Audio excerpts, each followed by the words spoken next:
everything that we had going on last night. We've identified 9 gunshot wound victims. I also reported last night that our age ranges from 15 to 18. We did have two individuals. One was 45 and one was 47 in that 9 that I spoke up last night. You're having mic problems? I will get it in just a second. There we go. So I did want to bring an update to that. Our victims some of them were treated and released last night from the hospital. Some of them are still in hospital care recovering.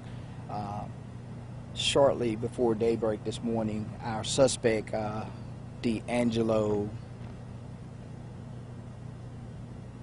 what's his last name? So D'Angelo Parnell attempted to turn himself into the Metro jail.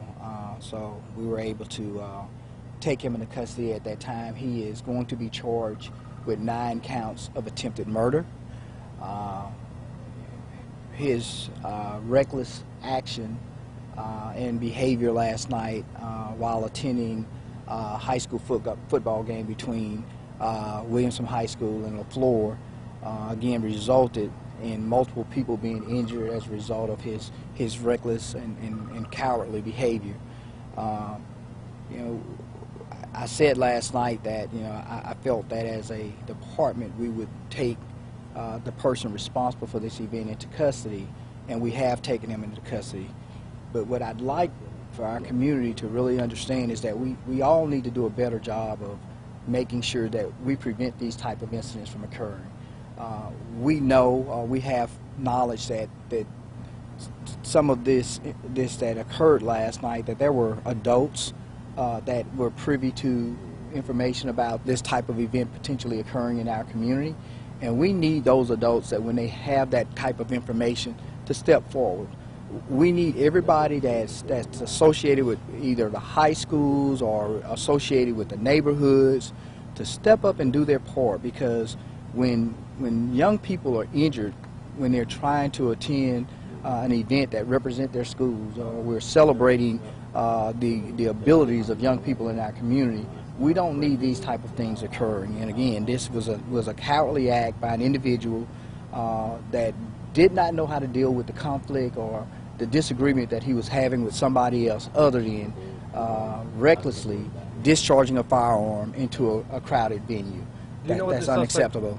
Do you know what the suspect was trying to do or who he was going after? Again, we're early in our investigation, so we're going to continue to investigate those things that will identify why he did what he did.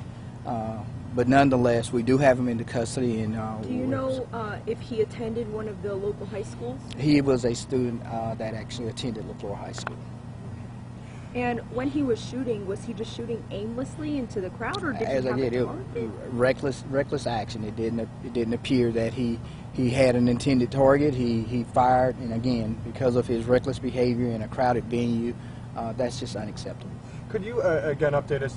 The update is that there were 9 shot in this incident as Correct. opposed to 10. Correct. Do you know roughly how many have been released from medical care at this point? I do not at this time, no, sir. Does he have a criminal history? Again, if he had one, I couldn't speak on it because it would be a juvenile history. Okay. And so you guys are looking at, in terms of a motive, just maybe an argument or a disagreement he might have had? Again, it appeared to be a fight that was about to occur, and again, he just indiscriminately pulled out a weapon and began to discharge his weapon. Do you know about what time he tried to turn himself in? I think at about 3 or 3:30 this morning. And was this at Mobile Police Headquarters? Or Metro Jail. Metro Jail. Yes, sir. Okay. Do you know why he decided to do that, or what motivated him to come forward? No, other than the fact that we knew who he was, and we were doing everything we could to take him into custody. How did you all know that? Because of information that we received last night through doing interviews, reviewing video of the incident. So surveillance did yes, show it? Correct. We were told that this was captured on surveillance video. How clear is it that on video that he is the shooter? Very clear. Are you looking for anyone else who might have been involved? There are more interviews that we need to do to see if there are any additional suspects that we need to be looking for. Okay. But we are very confident that we have the person And if there are potential other persons out there that were responsible for this, we will do everything we can to make sure we get them into custody as well. We'll be looking through other additional video. I'm sure other people will reach out to us and tell us they have additional video, and we'll look at their video as well, because if there is another shooter out there, we'd like to take them into custody as well. But at this point, you believe he is the only shooter? At this point, we believe, based off the information we have, that he's the only shooter that we're looking for at the moment. And how? Do you believe you're going to have to up security for future football games? Say that again. I didn't Do you know understand if you're going to have to up the security measures? Like metal detectors or anything? How did he get a gun in the stadium? That is something that we'll be discussing with stadium personnel, those that are responsible for stadium security. We'll be sitting down as early as Monday or Tuesday of next week to discuss what do we need to do to move forward. As I shared with the media last night, there were no less than 6 different venues in the city of Mobile that had football games going on last night. And so stadium security is important at every one of those venues. And so we'll work to see what we need to do to try to address those type of concerns. And could you also repeat what you said earlier? You said you believe that adults may have been aware that this young man might have been going through with this action that night? I did say that. And again, I always try to make sure that that people in our community understand that everybody plays a role. And those people that know that this type of behavior is about to occur have a responsibility to do something about it.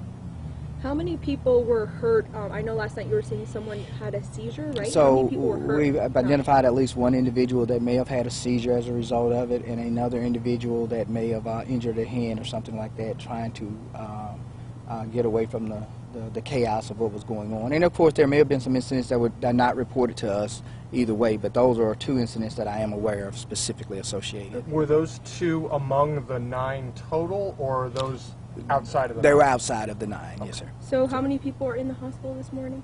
Again, I don't know the exact number. How many was treated and released last night, so I can't tell you of the 9 who's still in the hospital. Okay, but none of them life-threatening, or? Well, again, Okay. any gunshot wound could potentially be life-threatening. So. And so the video that you have is from the stadium, and then as well as have people turned in videos. We have stadium video. We have personal video of people that may have attended the event last night. And so again, we're sifting through all of the evidence that we have available to us to make sure that we do everything we can to make sure that when we go to court, again, we may be arrested, but when we go to court, we need to make sure that we can hold D'Angelo accountable for his actions, and that he's convicted of the charges that we've charged him with, not just charged with them. So. Do you know if he's been to Strickland Youth Center before? Again, I couldn't speak on that even if he had. And how many shots were fired, do you know? I have no idea at this moment. And will you guys be back at LAD today? I'm not sure if there's a ball game today, but again, we processed the scene last night and we released it. So once we process the scene and release it, if there is activity there, they can proceed with it. Okay. Do you?